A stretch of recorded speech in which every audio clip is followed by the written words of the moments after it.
A salvação vem do Oriente, mas com algumas consequências um tanto desagradáveis. Você já deve estar cansado de ouvir que nos últimos anos, em questão de faturamento, a indústria dos videogames tem superado a do cinema e a da música juntas, somadas. Você já sabe que com a atenção e o dinheiro entrando, vieram também aqueles aproveitadores de sempre. Alguns interessados em maximizar a qualquer custo a rentabilidade, mesmo que seja sacrificando a qualidade dos jogos, e outros com alguns interesses que são, bom, um pouquinho mais esquisitos. Teve o recente caso famoso da Sweet Baby Inc., a consultoria especializada em tornar os jogos mais inclusivos, que usa da intimidação e da chantagem no maior estilo mafioso como uma estratégia para a divulgação dos seus serviços. Teve também o caso da Rocksteady, empresa responsável por jogos aclamados baseados no Batman, que depois de lançar um jogo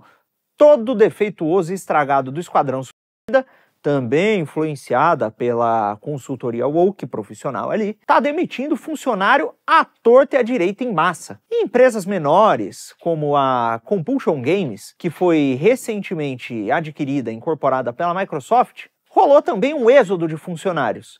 E 90% da equipe que está desenvolvendo o jogo que eles estão para lançar foi embora no meio da produção. Eu não preciso nem dizer que a consultoria que eu acabei de mencionar também está envolvida nesse caso aí, né? E teve também o caso recente mais impressionante de todos, que é o da Ubisoft, empresa responsável por alguns dos jogos mais aclamados da década de 90 e do início da década dos 2000 e 2010, que perdeu, nos últimos anos, 85% do seu valor de mercado e está para entrar em processo de falência e talvez ser adquirida por uma empresa diretamente e umbilicalmente ligada ao PCC. Não esse PCC, eu estou falando do outro, o chinês.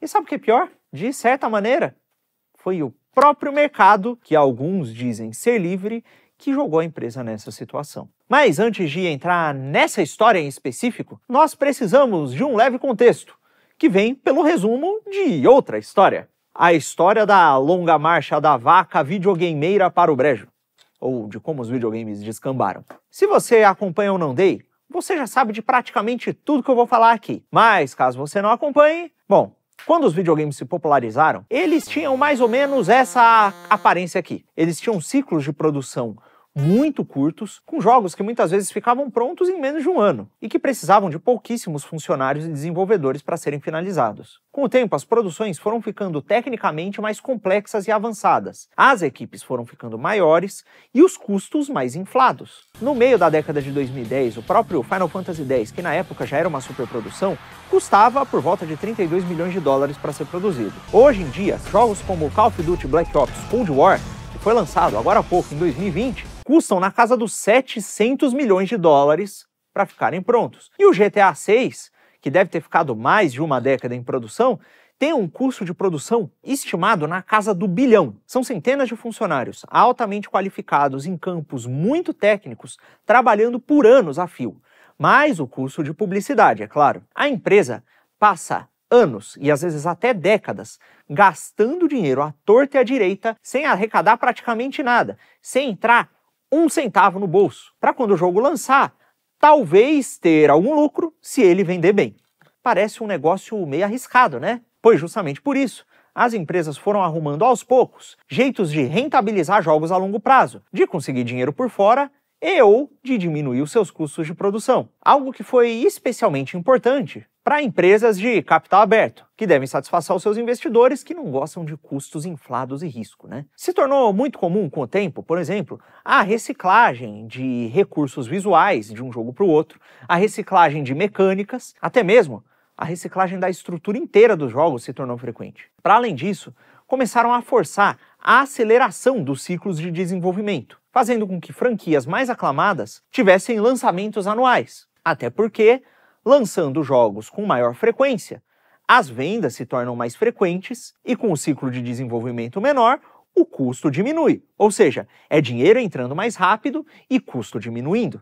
O problema é que esses jogos que começaram a sair na pressa, em regra, não só passaram a ser muito repetitivos e menos inovadores, como se tornaram também tecnicamente muito mal executados. Isso para dizer o mínimo, né? E conforme isso ia acontecendo, ao mesmo tempo, aqueles jogos single player com tramas elaboradas, mensagens profundas e etc., foram começando a minguar, a ficar meio de lado e a dar espaço para os famosos jogos como serviço, que são aqueles jogos que, depois de desenvolvidos e lançados, dão dinheiro não só nas vendas do lançamento, como dão dinheiro na recorrência. Isso porque eles passam anos sendo atualizados constantemente, e o jogador passa anos jogando online e gastando dinheiro com diversas microtransações, comprando itens cosméticos, novos personagens, armaduras, armas e etc. Do ponto de vista de quem produz o jogo, isso é ótimo, porque se gasta um montante uma vez com a produção, e mesmo se as vendas não compensarem inicialmente, o custo do desenvolvimento vai aos poucos sendo compensado e o lucro vai aos poucos aumentando conforme os anos passam. E os jogadores vão gastando dinheiro. Esse é um modelo tão bom que muitos jogos gratuitos que seguem essa lógica acabam dando mais lucro, mais dinheiro do que jogos single player de grande orçamento, que são pagos. O Fortnite, que tá por aí há anos, não me deixa mentir, né? E sabe qual é o problema desse modelo? É que para esse tipo de jogo ser lucrativo, ele não precisa agradar uma grande base de jogadores. Ele não precisa nem ser muito bom. Ele só precisa encontrar aqueles poucos jogadores que, tendo muita grana para gastar, decidem gastá-la no seu joguinho. As famosas baleias. É mais ou menos o mesmo modelo de monetização de um cassino, por exemplo, em que os jogadores que gastam muito e perdem muito dinheiro, aqueles que são mais ricos, subsidiam a jogatina dos que gastam pouco, e até mesmo daqueles que gastando pouco conseguem ganhar no cassino. Não à toa, muitos jogos começaram também a incorporar no seu modelo de monetização mecânicas parecidas com as dos jogos de azar. São essas as polêmicas loot boxes. Eu vou dar uma explicação improvisada aqui. Elas funcionam assim. O jogador, ao invés de pagar para comprar um item que ele quer, paga para comprar uma caixa. E essa caixa, ou roleta, ou o diabo que for, tem uma chance de vir qualquer item que seja. Aí tem aqueles itens que são mais raros, que vêm com menos frequência e são considerados mais valiosos, e os itens que são mais baratos, que vêm com maior frequência, são mais comuns e pouco raros. Muitas pessoas ficam viciadas nesse modelo de monetização, compram caixa atrás de caixa e gastam muito mais dinheiro do que se elas pudessem simplesmente ir lá e comprar o item que ela quer de uma vez. E olha, para surpresa de 0 pessoas, empresas de cassino, vendo a lucratividade desse tipo de modelo, também entraram no jogo e começaram a produzir os seus próprios jogos eletrônicos com mecânica surpresa.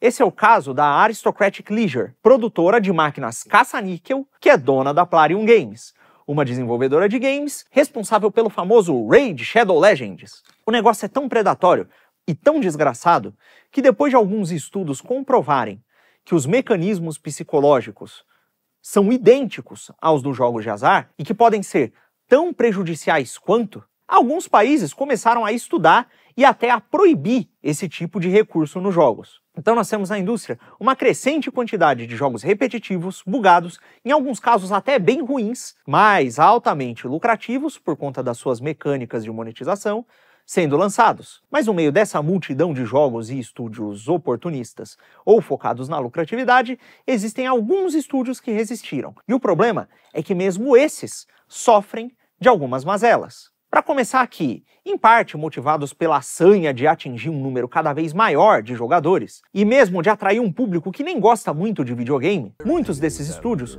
começaram a forçar os seus jogos a se tornarem experiências cada vez mais cinematográficas. Para isso, os gráficos e as animações têm que ser cada vez mais realistas, e a jogabilidade muitas vezes tem que ser cada vez mais simplificada, para ser acessível a esse novo público que não está acostumado com videogames. E até mesmo para se encaixar melhor nesse modelo de storytelling mais próximo ao do cinema. E muito embora esses jogos agradem sim muita gente, eles são muitas vezes mais filme do que jogo. E o seu custo de produção financeiro e humano é muito alto. Existem casos diversos em que, para terminar de desenvolver um jogo no prazo, de maneira tão detalhada e realista, os desenvolvedores precisam passar semanas, e se bobear até meses, trabalhando dentro do escritório, sem voltar para casa, dormindo o mínimo possível para conseguir concluir o projeto. A coisa é tão feia, mas tão feia, que na Naughty Dog, um dos estúdios mais conhecidos por esse tipo de prática, boa parte dos funcionários não costuma durar mais do que um ciclo de produção inteiro dentro da empresa. Os caras produzem um jogo e depois saem correndo para nunca mais voltar. E a galera da indústria, que já conhece o método de trabalho deles, evita trabalhar para o estúdio. E ainda assim, para conseguir tancar esses altos custos de produção, muitas dessas empresas não conseguem viver só da venda e precisam ir atrás de crédito no mercado financeiro. Precisam abrir o seu capital para os investidores externos. E os investidores externos estão mais interessados em números do que em jogos. E olha, eles também gostam muito e estimulam cada vez mais o surgimento daquelas empresas estilo cassino, porque elas são ótimas em produzir números, né? Mas enfim, para além de números, o mercado também está interessado por conta de uma série de manipulações e uma outra coisinha, o DEI e o ESG. Se você acompanha o nosso canal aqui, você sabe que muitos dos maiores fundos de investimento instituíram um esquema de avaliação de empresas que monitora o quanto cada negócio adere às pautas sociais e inclusivas da moda. E muitas vezes, esses fundos de investimento nem sequer consideram colocar o seu dinheiro e investir em empresas que não tenham internamente um departamento dedicado a essas questões. Iniciativas de inclusão, que não produzam jogos com narrativas e castings que tenham consciência social. Daí se inicia uma espécie de corrida do ouro e uma disputa para ver quem vai atender melhor a esses critérios e ter o score ESG, a pontuação ESG mais alta. E, por consequência, que vai agradar mais a esses fundos de investimento endinheirados. E é óbvio que essa preocupação social normalmente é só da boca para fora, né? Tá cheio de estúdio aí, muito famoso por suas práticas de inclusão e por suas diversas militâncias LGTBs e etc., que tem histórico de abuso libidinoso dentro da empresa. Tem até documentação de um caso aí em que a empresa tinha um quarto cujo nome homenageava o Bill Cosby, um notório abusador da indústria do entretenimento. Enfim, junta essa situação aí com a torrente de profissionais mal formados que aprendem todo tipo de baboseira ideológica na faculdade e você tem, junto ao incentivo financeiro do mercado, uma pressão interna dos próprios funcionários para que a empresa se torne cada vez mais woke e lacradora. Daí, desgraças como o Dragon Age Veilguard, que saiu recentemente, acontecem. Rolam prejuízos milionários, como o do Concord, e tragédias, como as da Ubisoft, que é uma empresa que conseguiu, de uma maneira impressionante, encapsular tudo o que tem de errado na indústria de uma vez só. E a tal da lacração woke, que veio com a pressão do mercado, é só a cerejinha do bolo. Vamos lá. Diferente de muitas das empresas de videogames, que surgiram com uma espécie de ímpeto criativo e artístico dos seus fundadores, a Ubisoft nasceu pelo ímpeto oportunístico de ganhar dinheiro. No começo, ela era uma empresa de família, que dava suporte a agricultores, fazendeiros franceses. Depois, os irmãos que fundaram a empresa perceberam que, na França, ali pela década de 80 e 90, computadores e softwares eram vendidos a um preço mais caro do que no Reino Unido. E eles então fizeram uma coisa muito esperta, começaram a fazer um trabalho de importação. Eles compravam software no Reino Unido e vendiam dentro do mercado francês por metade do preço que o mercado local cobrava, o que, naturalmente, os deu muita grana muito rápido. Com os milhões arrecadados, eles decidiram investir no seu próprio estúdio de desenvolvimento, não de qualquer tipo de software, mas de um tipo de software interativo muito específico, os videogames. A princípio, os games que eles produziam eram muito meia-boca, bem medianos mesmo. Eles tinham também muito porte de jogo para Game Boy e publicavam muitos jogos estrangeiros no mercado francês, jogos desenvolvidos por outros desenvolvedores. Eles muito cedo, em 1996, abriram o capital da empresa para acelerar sua expansão. E com o dinheiro dos investimentos do mercado financeiro, durante o fim da década de 90 e o início dos anos 2000, a Ubisoft começou a comprar estúdios e a adquirir muito talento. E dando uma certa liberdade criativa, começou a lançar, meu amigo, uma pedrada atrás da outra. Teve o clássico plataforma Rayman, que eles mesmos desenvolveram. Daí, depois da compra de um estúdio chamado Red Storm, eles fizeram o inovador jogo de tiro tático Rainbow Six, os primeiros Ghost Recon, o jogo de espionagem Splinter Cell. Daí veio o Prince of Persia, o Beyond Good and Evil, enfim. Era muito jogo legal e com uma boa variedade de estilos. Olha, você pode criticar a Ubisoft o quanto quiser, mas uma coisa você não vai poder negar. Os seus donos, os irmãos Guillemot, sabem ler o mercado, detectar a tendência e adquirir talento na hora certa. E sabem também dar a esse talento a liberdade criativa para trabalhar e produzir e entregar exatamente o que o público quer consumir. O problema é que, sendo adaptáveis demais ao mercado, eles começaram também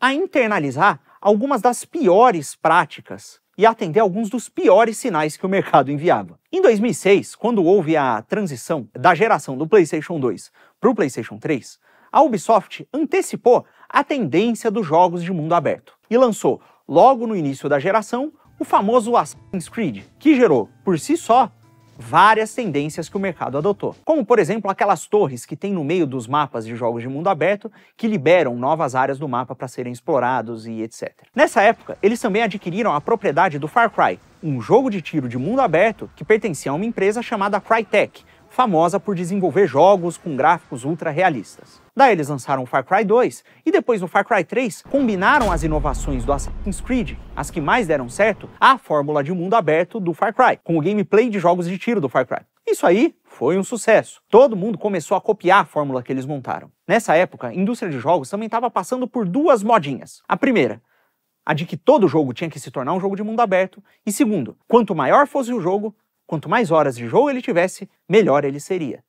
Daí, meus amigos, a coisa desandou. A Ubisoft montou uma espécie de formulazinha pronta e começou a repetir ela ad nauseam em todos os seus jogos. Bom, tendo a fórmula em mão e a estrutura de jogo que parecia agradar o público, a Ubisoft começou a lançar anualmente um monte de jogo que estruturalmente era muito parecido. Eram jogos de mundo aberto, com torre que liberava mapa, gameplay de ação com possibilidade de stealth e furtividade, e um monte de missão paralela repetitiva. Era um jogo atrás do outro, com as franquias mais populares, sendo lançada anualmente. Eram todos o mesmo jogo, só mudava a perspectiva. Um era de tiro e o outro era um jogo de terceira pessoa em aventura. Agora, lembra da tendência da aceleração dos ciclos de desenvolvimento que eu falei lá atrás? Então, a Ubisoft seguiu essa tendência. Com essa sanha dos lançamentos anuais, a princípio, os jogos nem perderam tanta qualidade assim, só que eles começaram a ficar mais repetitivos e menos inovadores. Depois, juntando o ciclo de desenvolvimento acelerado com a necessidade de progresso técnico e qualidade gráfica, o nível de polimento técnico dos jogos começou a cair.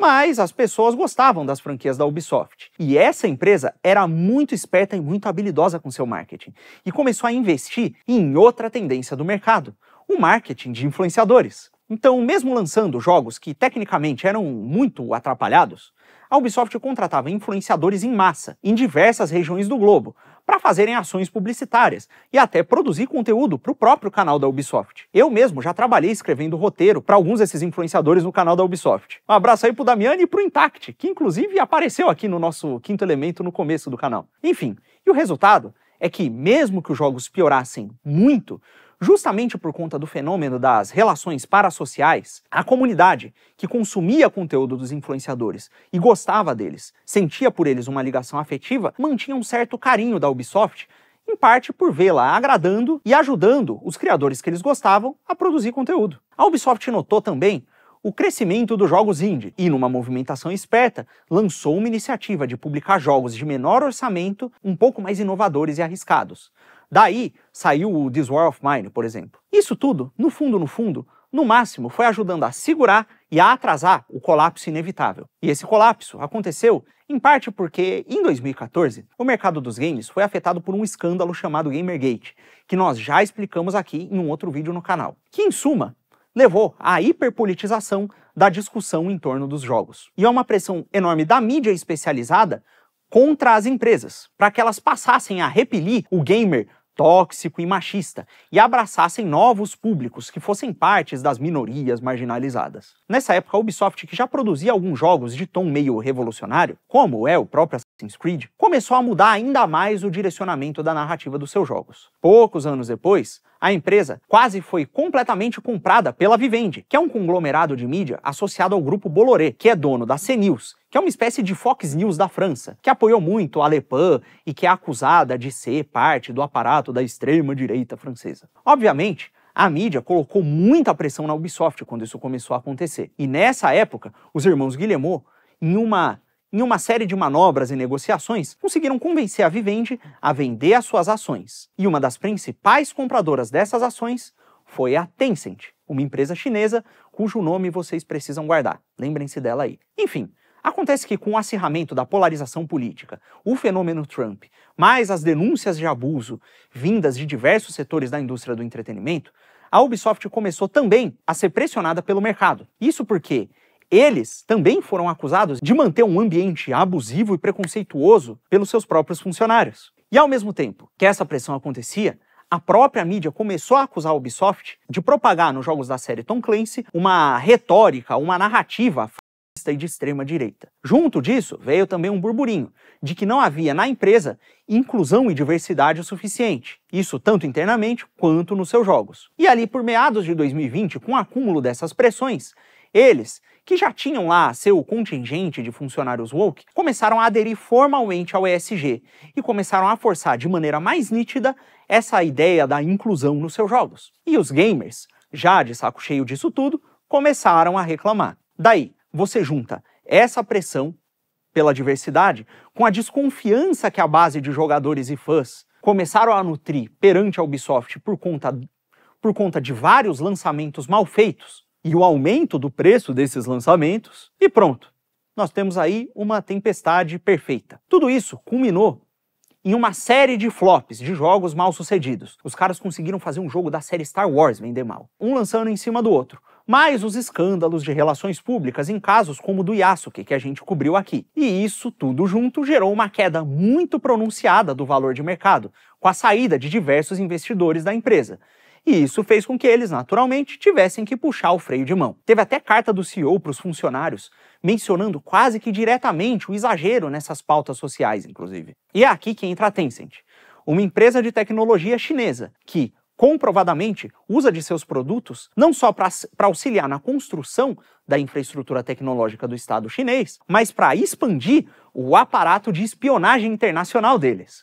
A Tencent tem feito diversas incursões no mercado de games ocidental. Eles compraram recentemente 100% da Riot Games, uma fatia muito grande da Epic Games, e agora, depois de ter investido na Ubisoft, com a queda do valor de mercado e a empresa baratinha, estão se movimentando para muito provavelmente comprá-la e protegê-la da volatilidade do mercado ocidental, para dar uma estabilidade, para a Ubisoft se recuperar. E bom, sabendo nós que a China não liga para essas pautas woke, diferente dos investidores ocidentais, e não costuma impor muitas sanções criativas sobre os estúdios que eles compram, pode ser que isso ajude os caras a se estabilizarem. Ou pode ser que, tendo já contratado essa turma woke bizarra, isso não mude muito a direção dos jogos da Ubisoft. Ou pode ser que, sendo a Tencent especialista naquele modelo de monetização via microtransações, a Ubisoft mantenha a pauta woke lá dentro e inclua o esquema de monetização deles para ganhar mais dinheiro. Independente do que acontecer,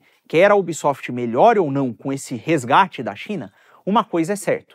A Ubisoft, como muito do mercado ocidental, está se perdendo. E o Oriente está aproveitando a oportunidade e preenchendo esse vácuo, não só com a aquisição de empresas, mas pela formação dos seus próprios estúdios e produção dos seus jogos originais, com acordos para fortalecer não só o mercado de games asiático, como o mercado eurasiano como um todo, patrocinando eventos com influenciadores e, enfim, fazendo tudo isso que o Ocidente sempre fez muito bem. E aí, pode ser, meus amigos, que pela autodestruição do mercado ocidental, nós tenhamos a ascensão da indústria cultural oriental, e pode ser que pelo menos nessa área do entretenimento, dos jogos eletrônicos, nós passemos a sofrer não só a influência, como o domínio cultural deles. E é aquela história, né? Quem domina a cultura, ao longo prazo, domina o povo. E por mais que eu não goste nada do domínio da ordem liberal americana, eu também não sou lá o maior entusiasta da dominação dessa turma chinesa aí. Enfim, e aí, o que você acha desse caso? Comenta aqui embaixo, e se você quiser entender melhor como o mercado de games oriental se formou e como ele se tornou uma força tão independente do Ocidente, assiste esse vídeo aqui que está na tela. Muito obrigado.